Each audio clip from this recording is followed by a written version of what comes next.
מה נשתנה הלילה הזה מכל הלילות, מכל הלילות, שבכל הלילות אנו אוכלים חמץ ומצה, חמץ ומצה.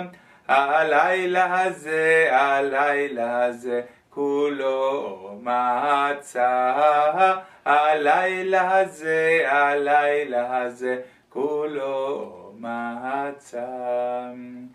The holiday of Pesach, one of my favorite holidays in the Jewish calendar, is a holiday that actually precedes my, by many years, my being a rabbi. Probably is the main holiday that was part of my life actively since I was a child. Then, many years after came Rosh Hashanah and Yom Kippur, and I must confess that I was not involved in the rest of the Jewish holidays until I was probably in rabbinical school. And what is so special about Pesach, and how is it different? How is this night different from all the other nights, and how is this holiday so different from all other holidays? And in order to answer that question, I need to tell you, I would like to share with you a Dvar Torah. And it has to do with the third paragraph of the Shema Israel that we recite twice a day. And at the end of the paragraph, at the end of the third paragraph of Shema Israel, at the end of the Shema Israel, we read, אני השם אלוקיכם אשר הוצאתי אתכם מארץ מצרים להיות לכם לאלוקים. I am Hashem your God who took you out of the land of Egypt to be your God.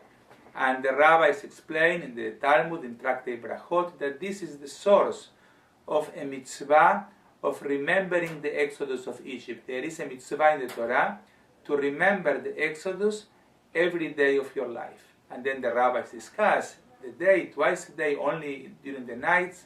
Bottom line, we must remember the Exodus twice a day, in the morning and in the evening, and we do it by reciting the third paragraph of the Shema Israel. So the question is, if we do it every day, if we remember Yetziat Mitzrayim, the Exodus, every day of our lives, what is the difference with this special night of Pesach? Don't we do the same? Don't we remember the Exodus as well on the night of the Seder? And the answer is that while every single night of the year and day of the year, the remembrance of the Exodus is an intellectual activity. We think about it, we recite it during Pesach, during this special night or the 2 nights here in the diaspora in the United States or in Argentina or in any other place outside of Israel for 2 nights. We recreate, we live again the story of Yetziat Mitzrayim.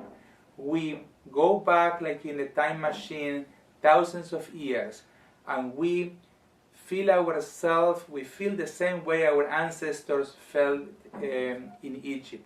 We carry the bricks, we feel their pain, we eat their food, we taste the bitterness, and then we go out with them and we celebrate the joy as a family. There is something to be said about how rituals that skip the brain or that skip the intellectual can touch us in a different way. Both are very important. And in my Seder night, of course, we encourage the children to ask and to think, and we study. So the intellectual part, of course, is there as well. But it's very important that we taste the pain of slavery, and that we experience and taste the taste of freedom as well. There is something that only can be done around the table, and that is why the synagogue is not enough for Pesach. Like Rosh Hashanah, Yom Kippur, and many other holidays, the activities centered around the Beit HaKnesset, around the synagogue. In Pesach, we go home, we are with our families, we need to do it with food around the table, and we need to be there where our ancestors were as well. If we cannot feel the pain in Egypt, if we cannot go back, we won't be able to feel the liberation and the freedom. So I want to bless all of you with a meaningful and sweet and of course kosher Pesach.